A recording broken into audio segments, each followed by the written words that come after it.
안녕하십니까, 이태현입니다. 중국은 한때 세계의 공장이라 불렸습니다.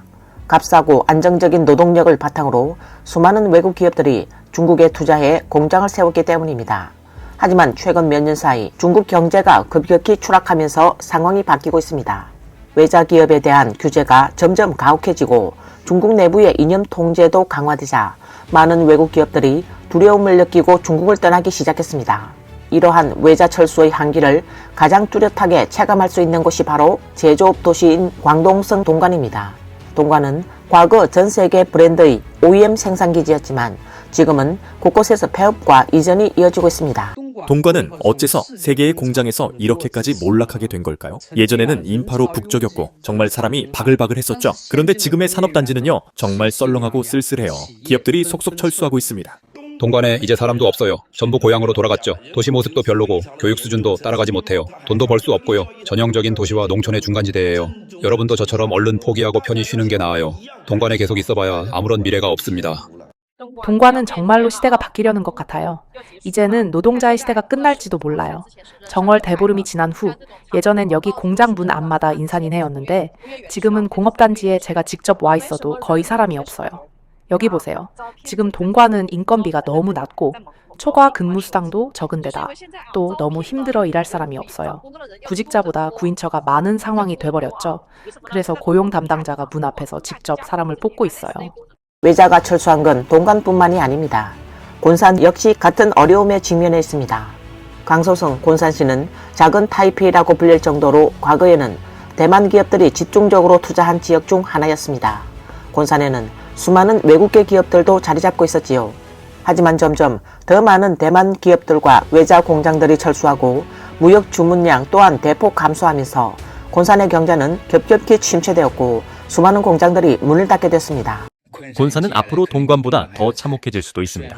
한때는 중국 경제의 척도라 불렸지만 지금 곤산은 산업 전환이라는 도전에 직면해 있고 대규모 노동 집약형 공장들이 외지로 이전하면서 이 도시의 산업 생태계는 급속히 무너지고 있습니다. 경제는 침체의 늪에 빠졌고 외지에서 온 인구들 또한 속속 떠나고 있습니다. 올해에만 최소 30만 명이 곤산을 떠났습니다. 중국 최강의 현급 도시인 곤산은 최근 몇몇 대형 공장들의 철수로 인해 세간의 이목을 끌고 있습니다. 공장 주문량이 급감하고 대규모 정리해고가 발생했으며 주문은 베트남과 인도의 공장으로 옮겨지고 있습니다. 한편으로 곤산의 많은 공장들이 수출 급감에 대응하기 위해 비용 절감에 나서고 있으며 다른 한편으로는 곤산의 인력 중개소와 영업관리 부문에는 일자리를 찾는 인파로 북적이고 있습니다. 그 결과 곤산 노동자들의 임금은 계속해서 하락하고 있습니다. 이번에 소주에 와서 가장 크게 느낀 점은 공업단지에 사람이 확실히 줄었다는 것입니다. 공업단지 안에 있는 많은 공장들이 이제는 24시간 가동하지 않고 있습니다. 현지에서 장사를 하면서 가장 직관적으로 느껴지는 건 손님이 줄었다는 것입니다. 삼성을 비롯한 많은 외국 자본들이 이미 소주에서 철수한 상황입니다. 외국 자본이 철수하고 공장들이 이전하면서 가장 먼저 타격을 받은 사람들은 그 일로 생계를 유지하던 노동자들입니다. 오늘 한 공장이 이사를 가게 됐는데 그 직원들이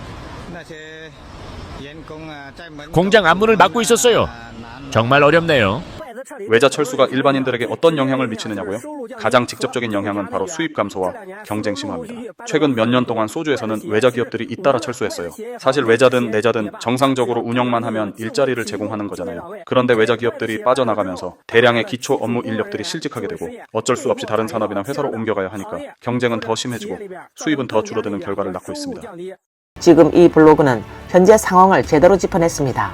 실제로 외국 자본이 중국에서 대거 철수하면서 막대한 자금이 빠져나갔고 그에 따라 공장과 생산 라인도 중국 밖으로 옮겨졌습니다. 그 결과 수많은 중국 노동자들이 실업 상태에 놓이게 되었고 이는 중국 경제에 계속해서 충격을 주고 있습니다. 지금은 일용직 노동자들이 공장에 들어가기도 쉽지 않은 상황이며 심지어 기업을 운영하던 사장들조차 공장에 들어가 일하는 지경이 됐습니다.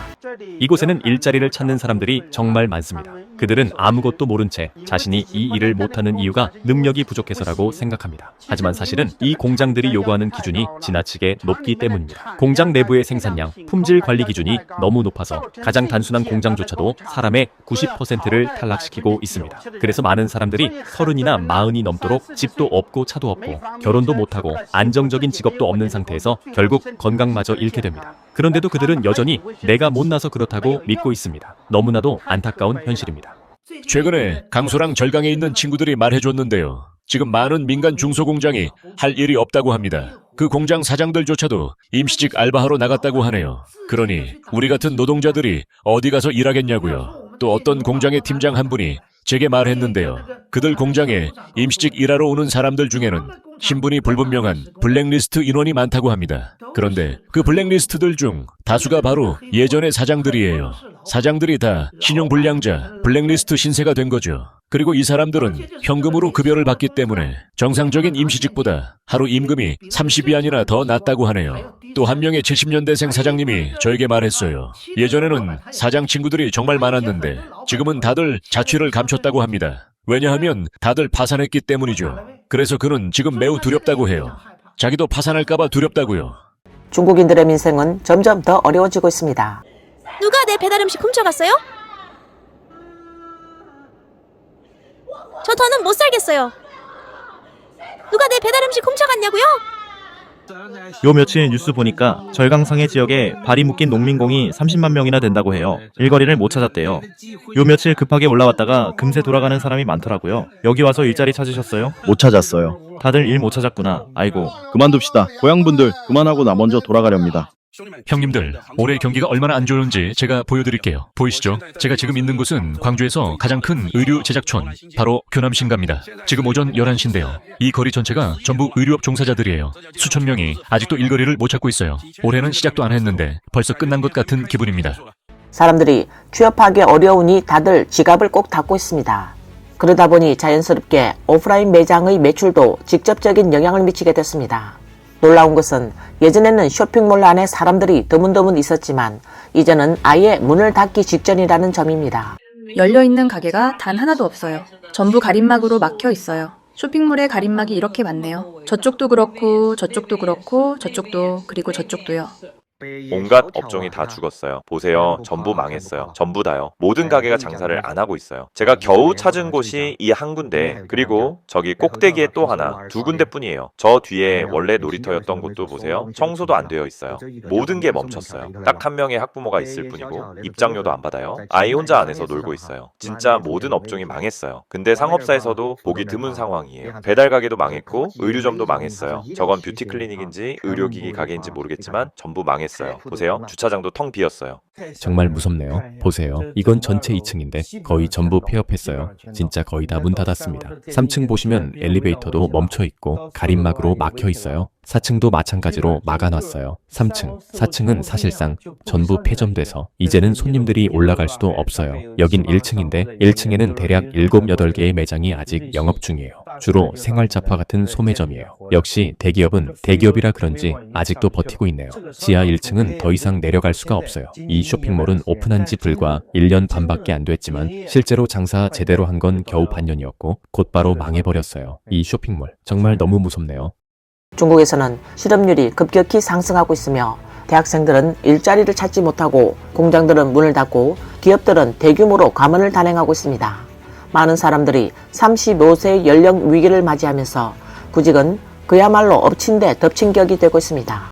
여러분, 저희 잠강에서 올해 얼마나 많은 사람들이 실직하고 일자리를 찾지 못하고 있는지 아시나요? 현재 우리 지역의 상황은요, 택배나 배달 일을 하는 사람이 정말 많아졌고 거의 포화 상태에 이르고 있습니다. 대부분의 사람들은 다른 일을 선택할 수 없게 되면 택시나 앱 기반 차량 호출 서비스 혹은 배달이나 택배 일을 임시 방편으로 택하게 됩니다. 그리고 잠강은 지금 고소비 저소득 도시가 되어버렸어요. 현재 성인들이 일반적으로 받는 월급으로는 한 가족을 부양하기가 거의 불가능한 수준입니다. 제 월급을 한번 보여드릴게요. 맞아요. 2,300위안밖에 안 됩니다. 월급이 너무 낮아요. 심천에서 2,300위안으로 뭘 할 수 있겠어요? 이런 상황 속에서도 중국 정부는 국민들의 일자리 창출이나 생계 위기 해결에는 힘쓰지 않고 오히려 온 힘을 다해 이른바 첨단 기술을 발전시키며 인공지능으로 중국 국민들의 밥그릇을 빼앗고 있습니다. 세상에, 진짜 앞으로는 인공지능이 사람을 대체하게 됐어요. 큰일 났다, 큰일 났어. 앞으로 또 실업자가 더 많아질 거예요. 이거 인공지능 주유 시스템이에요. 기계팔이 몇 개나 되는지 보세요. 하나, 둘, 셋, 넷, 4개예요. 이 4개가 직원 4명을 대체한 거예요. 상상도 못하겠어요. 실업자가 점점 늘어날 거예요. 너무 무서워요. 시동을 끄고 연료 탱크 뚜껑을 열어주세요. 앞에 있는 QR코드를 스캔하여 주유를 시작해주세요. 곧 휘발유를 주유하겠습니다. 로봇 작업 구역에서 벗어나 주세요. 로봇이 주유건을 꺼내고 있습니다. 로봇이 주유건을 꽂고 주유를 준비합니다. 아주 정확하게 들어갔네요. 이렇게 자동으로 주유가 시작됐습니다. 로봇이 주유건을 빼고 원위치로 복귀합니다. 전 과정에 사람이 전혀 개입하지 않았습니다. 좋아요, 끝났네요. 일사천리입니다. 중국 경제가 지속적으로 침체되면서 중공 정부의 경제를 살리자의 외침은 민심을 얻지 못하고 있습니다. 중국에서 외국 자본이 탈출하는 속도는 점점 더 빨라지고 이로 인해 실업 문제는 더욱 심각해지고 있으며 실업 상태의 사람들은 돈이 없을 수밖에 없습니다. 이는 시장 경제의 시스템이 제대로 돌아가지 않아 전반적인 경제 상황이 도미노처럼 점점 더 악화되고 있습니다. 북경 당국의 민생과 고용 문제 해결 방안은 기대하기 어렵고 오히려 각종 인공지능 장비와 시스템을 대대적으로 도입하며 인력을 대체하려 하고 있어 이는 한정된 일자리마저도 빼앗는 결과로 이어지고 있습니다. 과연 이것이 민생을 위한 정책이라고 할 수 있을까요? 아니면 인민을 해치는 행위일까요? 지금 이 어려운 삶 속에서 많은 이들은 속으로 이미 저울 추를 달아보고 있을 것입니다. 오늘 뉴스는 여기까지입니다. 시청해 주셔서 감사합니다.